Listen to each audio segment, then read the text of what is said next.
하겠습니다. 나는 예수 믿는 사람입니다. 나는 하나님의 자녀입니다.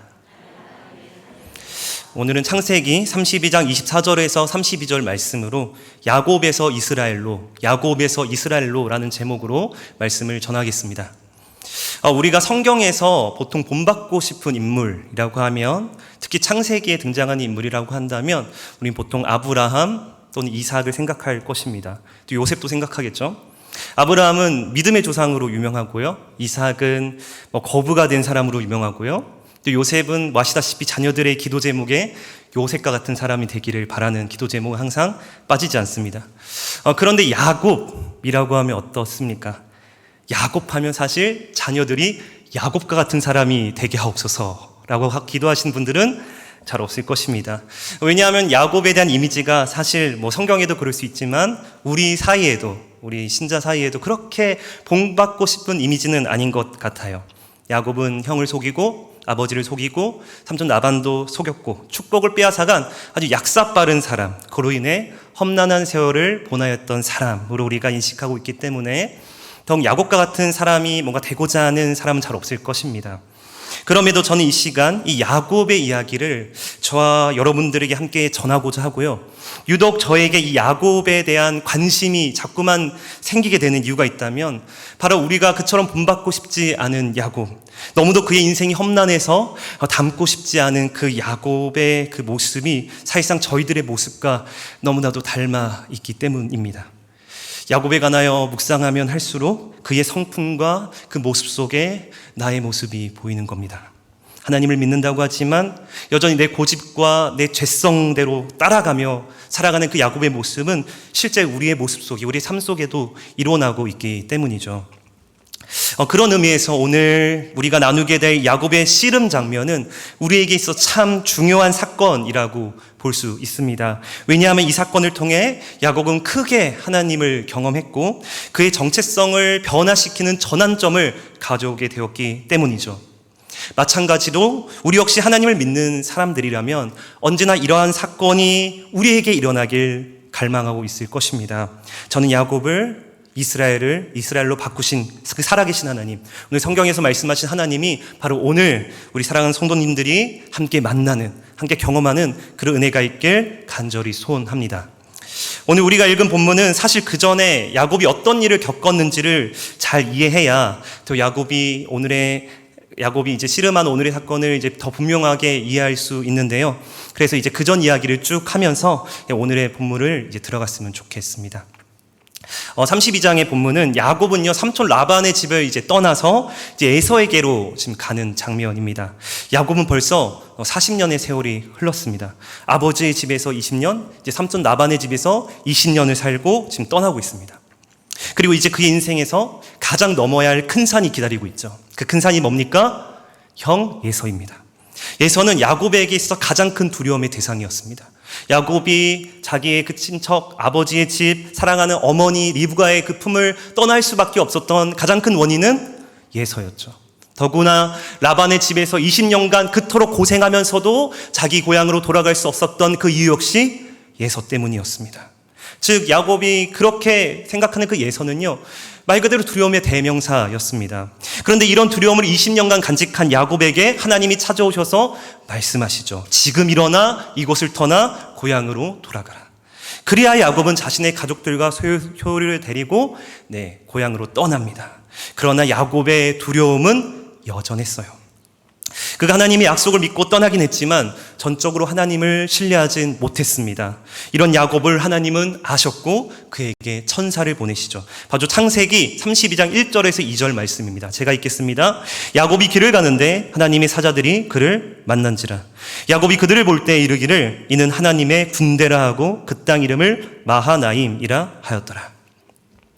야곱이 길을 가는데 그의 눈앞에 하나님의 사자들, 천사들이 등장합니다. 그리고 야곱이 그 천사들을 보더니 마하나임이라고 외쳐요. 바로 하나님의 군대, 마하나임이라고 그 땅을 붙입니다. 여기서 마하나임이란 단어는 원어로 보면 두 진영, 두 군대라는 의미죠. 즉 야곱의 가는 길에 하나님의 군대가 함께한다라는 거, 더 정확히 말하면 야곱의 가족과 모든 소유를 하나님의 군대가 호위하고 있다라는 겁니다. 이것을 보고 야곱은 용기를 얻은 것 같아요. 용기를 얻고 그 다음 이제 자기의 그 형 에서에게, 그 두려운 에서에게 전가를 보냅니다. 종을 보내 전가를 보내는데 더 뜻밖의 소식을 얻게 되죠. 바로 6절의 말씀입니다. 사자들이 야곱에게 돌아와 이르되 우리가 주인의 형 에서에게 이른즉 그가 400명을 거느리고 주인을 만나려고 오더이다. 바로 야곱에게 다시금 전달된 그 뜻밖의 소식은 뭡니까? 형 에서가 400명을 데리고 야곱을 만나러 오고 있다라는 것이죠. 여러분, 400명입니다. 400명을 끌고 온다는 건요, 그냥 환영하러 400명을 데리고 오는 거 아니겠죠. 분명 야곱을 치려는 의도가 있었을 것입니다. 즉, 이 소식을 들은 야곱은 바로 느껴버린 거예요. 이거 나를 치려고 하는구나. 그래서 7절 전반절에 말합니다. 야곱이 심히 두렵고 답답하여. 야곱에게 있어서 에서가 400명을 이끌고 이곳으로 오고 있다라는 건 바로 자신이 그렇게 두려워했던 그 일이 현실로 이루어졌다라는 야곱의 생각이었어요. 그리고 영적으로 보면 역시나 하나님의 그 생각보다 내 생각이 옳았음을 믿게 만드는 장면이죠. 그리고 그래, 드디어 올 것이 왔구나. 역시 내 생각은 틀리지 않았어. 에서가 그러면 그렇지, 나를 가만두지 않을 거야. 하나님의 뭔가 일하심을 그 천사들을 통해 기대했지만 역시나 이 뻔한 현실, 변치 않을 현실 앞에 그 더 큰 두려움과 답답함을 겪게 됩니다. 여러분, 우리에게 있어서도 이런 상황들이 순간순간 일어나지 않습니까? 하나님께 기도하면서 이제는 하나님이 일하시겠지. 그래, 이제는 괜찮을 거야. 나는 이제 어떤 상황도 믿음으로 나아갈 수 있어. 결심하며 나아가지만 다시 우리의 현실, 우리의 가정, 우리의 자녀, 우리의 직장 상사, 그 현장으로 돌아가면 어땠습니까? 혹시나 하는 그런 기대 앞에 오히려 더 처참하게 벌어져 있는 그 현실을 보며 더 실망하고 낙심하며 두려움에 사로잡힐 때가 있죠. 제가 어느 금요일 날 밤에 제가 기도회를 하면서 기도하면서 울었습니다. 울면서 하나님께 결단했어요. 하나님, 이제 진짜 잘하겠습니다. 제 아내에게 진짜 잘하겠습니다. 저 더 이상 아내에게 짜증내지 않겠습니다. 힘써 아내를 돕겠습니다. 내 고통보다 아내의 고통이 뭔가 더 크게 느껴졌어요. 성령의 역사겠죠. 그래서 그렇게 해서 집을 갔는데 다시 시작되었습니다. 물론 다시 좋아졌어요. 더 좋아졌습니다. 지금도 계속 좋아지고 있다라고 보는데 그렇게 우리의 마음은 들쑥날쑥합니다. 들쑥날쑥하는 거예요. 지금 야곱은 그 소식을 듣자마자 어떻게 해요? 소유를 두 때로 나눕니다. 한때는 앞에 두고 한때는 에서가 쳐들어오면 이제 도망갈 수 있도록 양동작전을 벌이죠. 그러면서 야곱의 결론이 내려지는 거예요. 결국 내가 나를 보호해야 하는구나.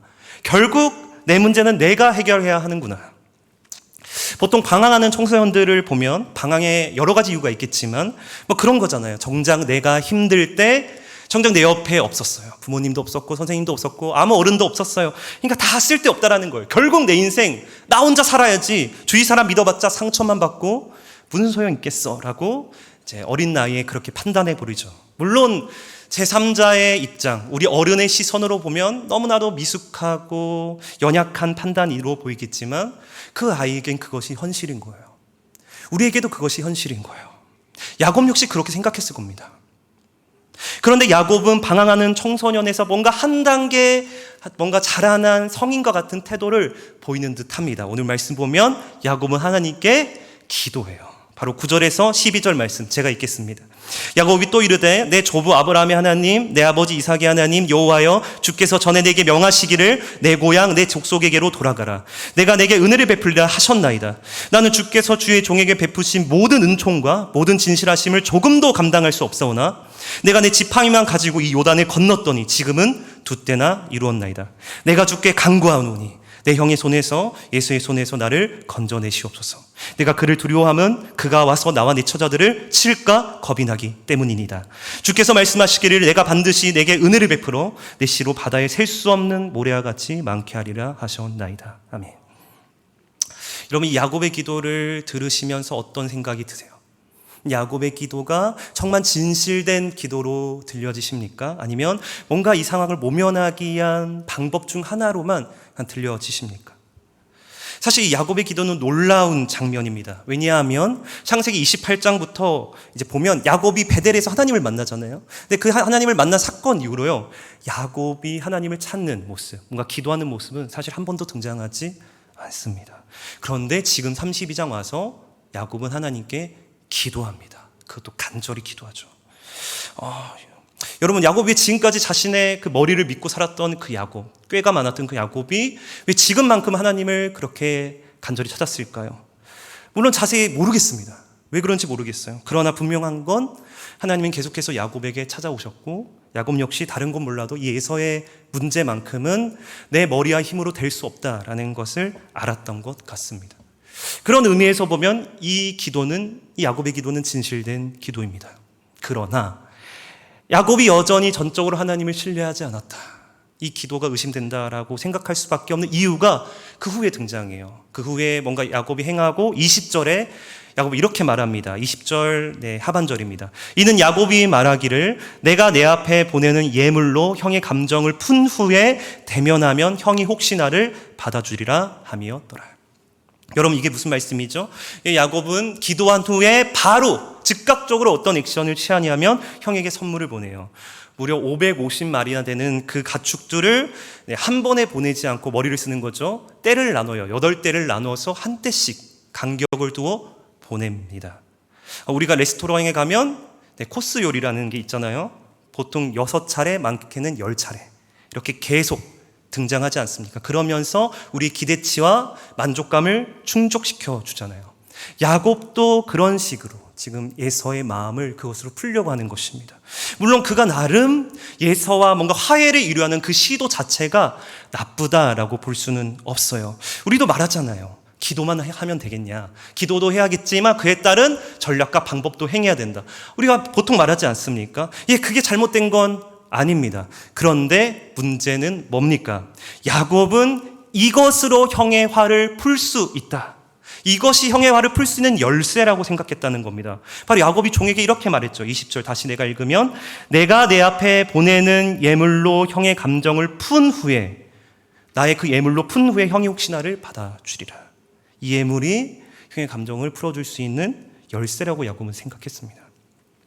그렇습니다. 야곱은 여전히 그냥 내가 주인인 거예요. 하나님은 뭔가 그저 필요할 때 매달리는 뭔가 하나의 방책, 뭔가 일하시겠지만 결국 내가 해야 되는 거예요. 그 이상의 하나님이 야곱에겐 아닌 거예요. 여러분, 우리 자신도 한번 생각해 보았으면 좋겠습니다. 물론 나는 야곱 정도는 아니지요 라고 생각할 수 있겠지만 한번 생각해 보았으면 좋겠어요. 우리는 과연 하나님을 어떤 분으로 생각하며 살아갑니까? 기도는 들으시지만, 뭔가 일은 하시겠지만 그분의 일하심에 대해서 우리는 얼마나 신뢰하며 살아갑니까? 우린 정말 하나님의 말씀이 우리의 현실임을 믿고 살아갑니까? 그 말씀이 우리의 현실을 바꿀 수 있다라고 정말 믿느냐라는 겁니다. 사실 우리가 믿는다라고 하지만 실상 우리가 뭔가 현실의 문제를 대하는 방식, 바꿔가는 방식을 보면 결국 우리의 경험과 생각과 방법으로 해야만 해결될 것처럼 우리가 아둥바둥하며 살아가고 있지 않습니까? 그저 성경은 성경일 뿐이요 현실은 다르다고. 우리가 어떻게 세상의 빛으로 소금으로 살아갑니까? 다 타협하고 사는 거지. 어쩔 수 없는 거라고. 다 그렇게 하는 거라고 우리는 말하고 있지 않느냐라는 겁니다. 그런데 하나님은 분명히 말씀하셨죠. 내가 행하겠다고. 그에 대한 구절 중 하나가 역대하 7장 14절의 말씀, 솔로몬의 성전 봉헌 기도 가운데 응답하신 하나님의 말씀인데 우리 한번 다 같이 읽어볼까요? 시작. 내 이름으로 일컫는 내 백성이 그들의 악한 길에서 떠나 스스로 낮추고 기도하여 내 얼굴을 찾으면 내가 하늘에서 듣고 그들의 죄를 사하고 그들의 땅을 고칠지라. 아멘. 바로 하나님께서 뭐라고 응답하십니까? 너희가 악한 길에서 떠나 스스로 낮춰 기도하면, 내 얼굴을 찾으면 난 너희들의 죄를 사하고 너희들의 땅을 고칠 거다. 바로 나의 말씀이 현실이 될 거다. 바로 하나님은 우리의 기도를 듣기만 하시는 분이 아닙니다. 그분 우리의 죄를 사하시고 우리를 고치시겠다고 하십니다. 내가 가진 그 죄의 문제를 가지고 우리가 하나님께 기도하면 그 죄를 사하실 뿐 아니라 그 죄의 질병에서, 그 죄의 애습관에서 고치실 것이다. 우리의 그 두려움과 염려를 앓을 때 우리가 하나님을 신뢰하지 못한 그 죄를 사하실 뿐만 아니라 그 두려움과 염려의 근원마저 고치겠다. 하나님 일하시겠다라고 하셨습니다. 바로 하나님께서 그 일을 지금 야곱 가운데 행하시겠다라고 하는데요. 그 장면이 바로 24절부터 등장하는 것입니다. 우리 24절에서 26절 말씀 같이 읽겠습니다. 야곱은 홀로 남았더니 어떤 사람이 날이 새도록 야곱과 씨름하다가 자기가 야곱을 이기지 못함을 보고 그가 야곱의 허벅지 관절을 치매 야곱의 허벅지 관절이 그 사람과 씨름할 때 어긋났더라. 그가 이르되 날이 새려하니 나로 가게 하라. 야곱이 이르되 당신이 내게 축복하지 아니하면 가게 하지 아니하겠나이다. 아멘. 우리는 이 장면을 그저 단순하게 그냥 그려보고 적용해버리면 뭔가 야곱이 밤새 씨름해서 뭔가 하나님의 축복을 받아낸 사건으로 생각할 수 있습니다. 뭔가 우리도 뭔가 하나님께 끈질기게 매달려야 된다. 기도해야 된다. 그렇게 매달려서 철야해서 기도하면 우리에게 복 주실 거다 라고 생각할 수 있는데요. 그러나 본문을 보면 자세히 보면 그렇지 않아요. 이건 야곱의 기도가 아닙니다. 오히려 야곱은 기도가 아니라 씨름하는 장면이에요. 우리가 기도하다가 갑자기 허벅지뼈가 팍 부러지진 않잖아요. 이건 싸우는 장면입니다. 그리고 중요한 건 이 씨름을 건 사람도 야곱이 아니라 그 어떤 사람이었어요. 홀로 있는 야곱에게 씨름을 그 사람이 건 겁니다. 그렇게 해서 야곱은 날이 새도록 씨름을 합니다. 그럼 여기서 질문이 나오죠. 그 어떤 사람은 누구냐? 호세아 12장 3절을 보면 야곱은 하나님과 겨루었다라고 말합니다. 야곱이 싸운 상대가 하나님이다라고 말하죠. 근데 호세아 12장 4절로 넘어가면 야곱이 천사와 겨루 이겼다 이렇게 말해요. 즉 야곱이 싸운 대상이 뭔가 하나님이기도 하면서 천사기도 하다라는 식으로 병행적으로 호세아는 해석을 합니다. 물론 이 어떤 사람에 대한 뭔가 여러 가지 해석이 있겠지만 그중 저는 확실한 해석은 이분은 바로 야곱을 찾아오기 위해 몸을 입고 오신 하나님, 바로 성자 하나님, 그 성자 하나님이라는 것입니다. 그 근거는 이 야곱을 이스라엘로 바꾸실 수 있는 분이었기 때문이에요. 야곱은 바로 그 성자 하나님, 예수님과 씨름을 한 겁니다. 그것도 날이 새도록 씨름을 했죠. 여러분, 하나님과 씨름하면 어떤 느낌일까요? 하나님과 씨름하면 뭔가 옷깃을 잡는 것만 해도 뭔가 큰 압박감과 무게감이 느껴지지 않았겠습니까? 그런데 25절 보면 놀라운 말씀이 등장하죠. 25절, 자기가 야곱을 이기지 못함을 보고. 여러분, 무슨 상황이 일어나고 있습니까? 지금 누가 불리한 상황이라는 거예요? 하나님이에요, 야곱이에요? 하나님이에요. 하나님이 야곱을 이기지 못함을 보았다라고 말합니다. 생각해 보십시오, 여러분. 야곱과 하나님과 씨름하면 누가 이깁니까? 하나님이죠, 하나님. 하나님은 단번에 야곱을 이길 수 있는 분이죠. 그런데 하나님은 어떻게 하십니까? 하나님은 야곱을 이기지 않으십니다. 그렇다고 져주지도 않으십니다. 반세 야곱과 붙잡고 씨름해 주십니다. 다시 말해 하나님은 밤새도록 야곱을 설득하신 겁니다. 야곱에게 자신이 누군지를 알려주시는 겁니다. 야곱에게 너의 인생은 결국 내가 다스려야 한다라는 것을 몸소 느끼게 해주신 겁니다. 야곱 역시 씨름하면서도요, 이분이 누구신지를 짐작했을 것입니다. 느꼈을 거예요. 아무리 힘을 써봐도 상대는 꼼짝하지 않습니다. 뭔가 단번에 나를 이길 수 있는 능력이 있는 것 같은데 그 힘을 사용하지를 않습니다. 이번에 그분의 손이 자신의 허벅지 관절을 만졌습니다. 여기 환도뼈를 쳤다는 건 만지다, 터치했다라는 것입니다. 그분의 손이 그냥 만졌는데 내 허벅지 관절이 으드득 부러진 소리가 들립니다. 야곱은 몸소 알게 된 것이죠. 이분이 바로 내가 그처럼 부르짖었던 하나님이구나. 나의 할아버지 아브라함의 하나님, 이삭의 하나님, 그분이 나에게 찾아오셨구나. 야곱은 허벅지 관절이 부러져 절룩거렸지만 그분은 놓을 수가 없었습니다. 왜냐하면 드디어 알게 되었기 때문이에요. 나는 정말 하나님 없으면 안 되는 존재구나. 난 정말 하나님 없으면 살아갈 수 없구나. 내 소유가 아무리 많고 내가 아무리 똑똑해도 난 하나님 없으면 아무것도 아니구나. 그렇게 야곱이 간절히 붙잡고 기도하는 장면이 26절에 등장합니다. 26절입니다. 그가 이르되 날이 새려하니 나로 가게 하라. 야곱이 이르되 당신이 내게 축복하지 아니하면 가게 하지 아니하겠나이다. 여기서 하나님이 가겠다고 하는데 진짜 하나님이 뭐 가겠다라는 말은 아니겠죠. 나 간다. 야곱이 진짜 갈 거야? 나 간다. 간다. 하나님은 계속해서 야곱을 설득하고 계십니다. 그리고 결국 야곱이 깨닫고 하나님께 기도하죠. 당신이 내게 축복하지 아니하면 가게 하지 아니하겠나이다. 이 말이 무슨 의미입니까? 하나님, 저 하나님 없으면 못 삽니다. 저 하나님 없으면 안 됩니다. 이 말이죠. 하나님이 나의 주인이 되어지길 드디어 야곱이 간절히 부르짖습니다. 바로 하나님이 그를 밤새도록 싸워주셨기 때문이죠. 사랑하는 여러분, 하나님은 우리를 사랑하시는 분입니다. 그러기에 하나님은 동시에 우리와 싸워주시는 분입니다. 때로는 자신의 자녀를 징계하기도 하시죠. 고난을 겪게 하기도 하십니다. 심지어 야곱의 한도뼈를 만지셨듯이 우리에게 있어서 가장 큰 약점을 건드리기도 하십니다. 우리가 생각할 거예요. 왜 하나님은 왜 저에게 이런 일을 행하셨습니까? 다른 건 몰라도 이것만큼은 저에게 일어나지 않아야 됐었는데, 이것만큼은 나에게 이것만큼 나를 건드리지 말고 차라리 다른 걸 건드리시지, 왜 저에게 이런 일을 겪게 하셨냐고 우리가 비명하며 통곡을 지를 때가 있을 것입니다. 그러나 우리는 결국 알게 될 거예요. 하나님과 씨름하면서, 그분과 싸워가면서 우리는 알게 될 것입니다. 그 모든 것이 결국 중요한 것이 아니란 사실을요. 결국 나에게 있어서 하나님이 있으면 충분하다라는 사실을 깨닫게 될 것입니다. 하나님이 나에게 전부가 되어지는 것이죠. 바로 하나님을 진정 구하게 된 야곱에게 하나님이 이렇게 축복하십니다. 바로 27절과 28절입니다. 그 사람이 그에게 이르되 내 이름이 무엇이냐? 그가 이르되 야곱이니이다. 그가 이르되 내 이름을 다시는 야곱이라 부를 것이 아니요 이스라엘이라 부를 것이니 이는 내가 하나님과 및 사람들과 겨루어 이겼음이니라. 여러분, 하나님이 야곱에게 물으십니다. 내 이름이 무엇이냐? 저는 야곱입니다. 여러분, 이 장면 한번 상상해 봤으면 좋겠습니다. 하나님 없이 살 수 없다고, 이제 하나님만 붙들고 있는 그 야곱 앞에, 그 전능하신 그 크신 하나님이 그 벌거벗겨진 그 야곱 앞에 물으시는 그 질문 앞에 나는 야곱입니다. 단순히 내 이름을 밝히는 대답이 아니겠죠.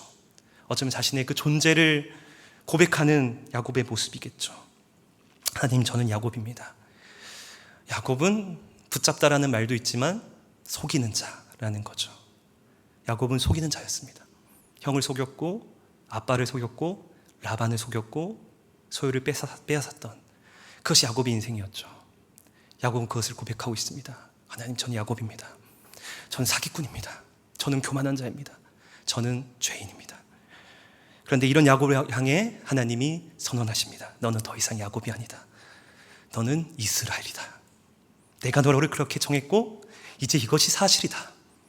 하나님이 야곱을 이스라엘로 바꿔주십니다.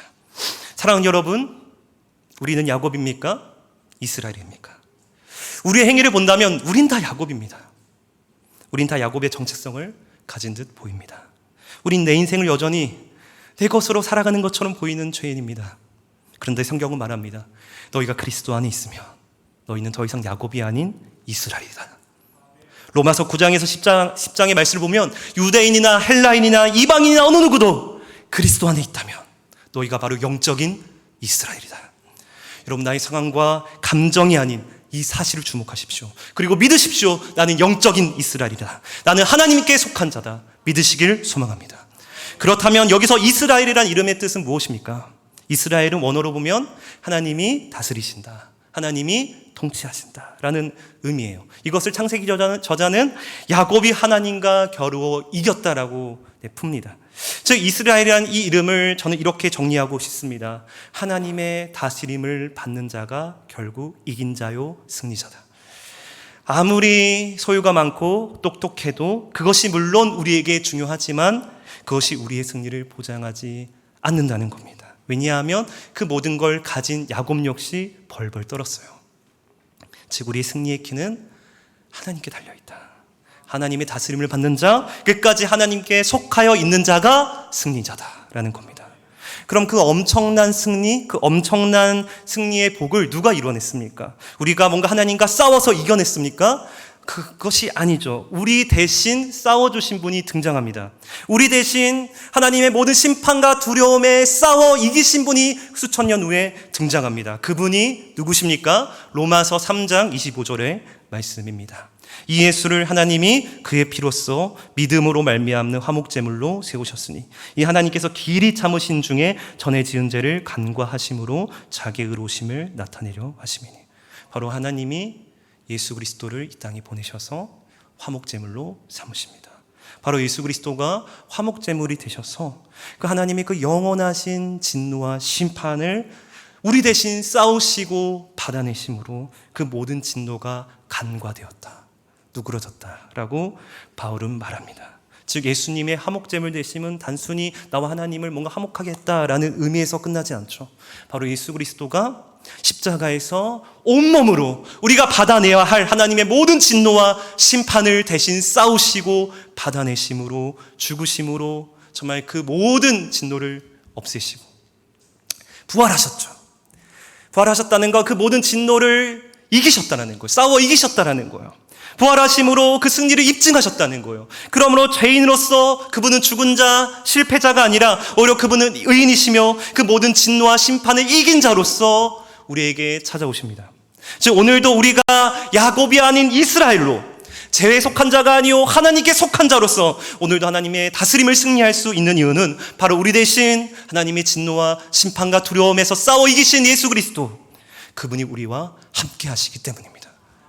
그래서 우리는 결코 하나님의 진노의 대상이 아니요 저주의 대상이 아니요 그 모든 상황과 문제마저도 하나님이 주신 은혜로 우리는 바라보지 않습니까? 즉 우리는 오늘도 내 상황과 이 감정을 바라보면서 그저 패배자로서 우리가 날마다 이 자리에 서는 것이 아니라 이 사실을 바라봐야 하는 것이죠. 하나님이 여전히 그리스도 안에서 나를 승리자로 바라보시고 이끌어 가신다는 사실을요. 하나님의 진노와 심판마저 싸워 이기신 예수 그리스도가 이제 우리의 모든 문제 가운데 함께 싸우시며 함께 하셔서 우리를 승리자로 나아가게 하신다라는 것, 우린 믿어야 합니다. 물론 그 방식은 우리가 생각하는 그런 세상적인 방식이 아니겠죠. 뭔가 내가 그를 짓밟아 이겨서 뭔가 더 많은 걸 취해서 승리하겠다라는 건 아니겠죠. 그 승리의 방식은 십자가였습니다. 십자가는 하나님의 사랑과 공의, 그 방식으로 우리를 승리케 하시는 거죠. 야곱과 에서가 결국 화해를 이뤘던 것처럼 우리 가운데 남아있었던 그 모든 분쟁과 투쟁이 사랑과 화합으로 이어지며 우리가 그처럼 많이 가지고자 했던 우리의 종노릇했던 우리의 모습들이 오히려 나의 것을 나눠주는 방식으로, 사랑하는 방식으로 하나님의 그 승리를 이루어 가실 것입니다.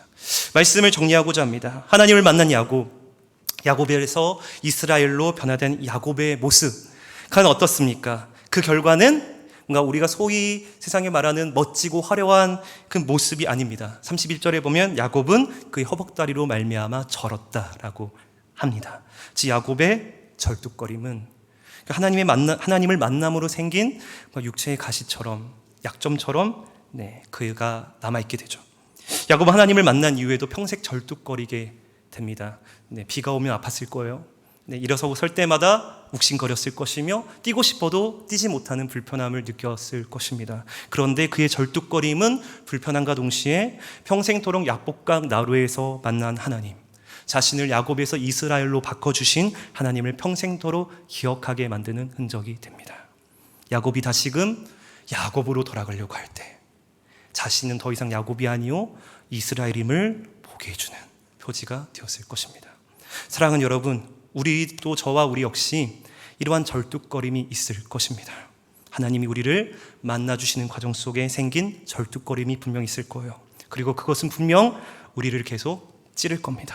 아프게 만들 것입니다. 그것이 나의 건강일 수 있고, 나의 가난함일 수도 있고, 나의 자녀의 문제일 수도 있고, 내가 어렸을 때 받았던 상처일 수도 있죠. 그러나 우리의 삶의 전체를 주관하시는 하나님은 그것마저도 자신을 더욱 바라보게 만드는 통로로 삼으실 것입니다. 나에게 평생 따라오는 그 절뚝거림이 내가 야곱이 아닌 이스라엘이라는 사실을 다시금 깨닫게 하고 겸손하게 만드는 영광의 흔적이 될 것입니다. 이 시간 우리의 삶의 전부를 다시 하나님께 맡겨드리며 그 하나님이 나의 모든 삶의 전체를 다스려주기를 소원하는 우리 모든 성문교회 성도님들 되시길 주님의 이름으로 축복합니다. 이 시간 우리 함께 찬양할